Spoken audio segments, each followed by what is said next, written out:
Rush Limbaugh Open Line Friday, and we go back to the phones. We have Beth and Jerry from Tampa, Florida. They're on two phones in their home, and they were at the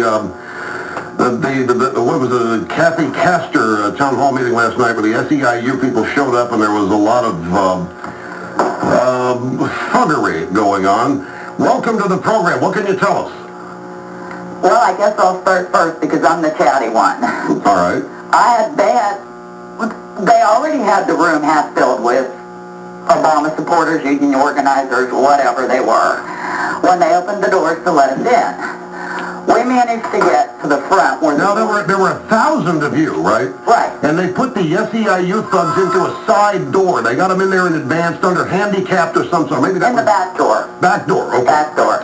So they stacked the room with Obama supporters, which are union thugs, half of the at a 250 capacity, right? That's correct. Okay, so half of them. And now you managed to get in out of the group of 1,000. Well, no, we had waited an hour in line, and we were right at the doors where you're going in, and they had the doors open into the union hall, into the meeting room, and they had a speaker outside, but it wasn't working, and people in the hallway were yelling, "Let us hear." And they thought we were saying we want Obama, but it was "let us hear." And they couldn't get the speaker to work.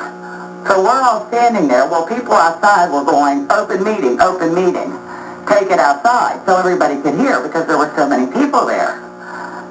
Well, they decided too much noise was going on in the hallway and decided to close the doors. Well, somehow I got pushed into the room, into the meeting room. When the thugs came out, they came out four abreast with their arms up. I got pushed in, and my husband, who was right behind me in the green shirt, then was pushed against the wall. My daughter managed to get over to him to try and get them off of my husband. Why'd they push him against the wall? Because they wanted to shut the door to the room. They were shutting the doors. And the doors opened into the hallway. Right. Yeah, I've seen the video. Yeah. And at that point, they had my husband pinned against the wall. I was trying to get out to him, and they wouldn't let me out of the room. Are you there standing next to a cop who's not doing about this? Anything about it? Is that you that I saw, or is that a different frame of the video?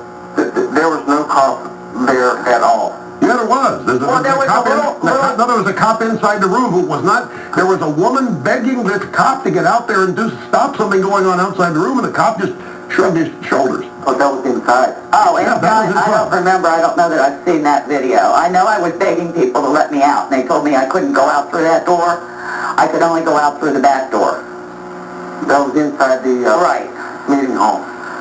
At any rate, when they had my husband pinned against the wall, I was going hysterical. We went to ask specific questions on health care. I have read the bill. There was no addressing of any questions. I was in the meeting hall after they shut the doors. I did not leave because I wanted to hear what was said. Yeah, from the video I saw, Kathy Castor just tried to make speech. She wasn't entertaining questions. The people were standing up and disagreeing with her, which said various things, correct? That's exactly it. And when people were standing up disagreeing, members that were supporting her were in the audience taking our pictures. It was almost like intimidation. Oh, it was intimidation. Because the thugs then stood all around the room. Because you're out there sabotaging democracy, Harry Reid says. So they have to get your picture to send it to the Obama Snitch website, probably. Well, I'll report myself, thank you very much. I love that idea. But my husband he's not a big man. In the green shirt, yeah. He's about 5'9", weighs about 170. He has stage 4 cancer.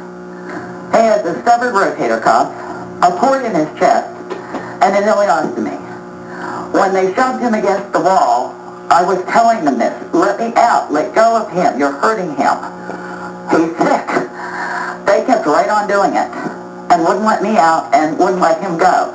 The man with the ripped shirt then came in to help my husband, and his shirt got ripped in by the thugs. All right, now I know who you are. Your husband wearing a button-down green shirt. This guy was like a T-shirt. Yes. Green shirt, okay. Yes. So the initial attack was against my husband because he was standing at the doors as they closed, and they didn't want him in, so they shoved him back. All right, now, I've got about a minute here. You lived through this. You saw all this. You've heard about what happened in St. Louis. You've heard about what happened in Detroit and Houston, some of these other places. Right. What in the world do you think as a citizen after all this? Well, I'm distressed. I'm a union member, and I went there specifically for my cause. And Are you a Republican or Democrat? I switched parties last year. I was 38 years a Democrat. So you're a member of a union, and you went to find out what the health care plan was about? That's correct.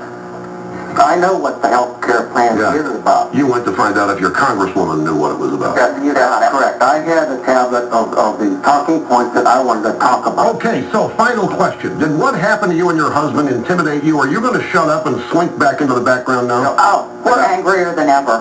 That's why we're calling you, and you can put our last name on the air. No. No, you don't want that. You don't. You don't want, we're not Facebook or MySpace here. Well, I did talk to my union chieftain here, and he's very distressed exactly what happened. Well, thanks much. I'm out of time, but I appreciate the story, and I'm glad you're more fired up than ever.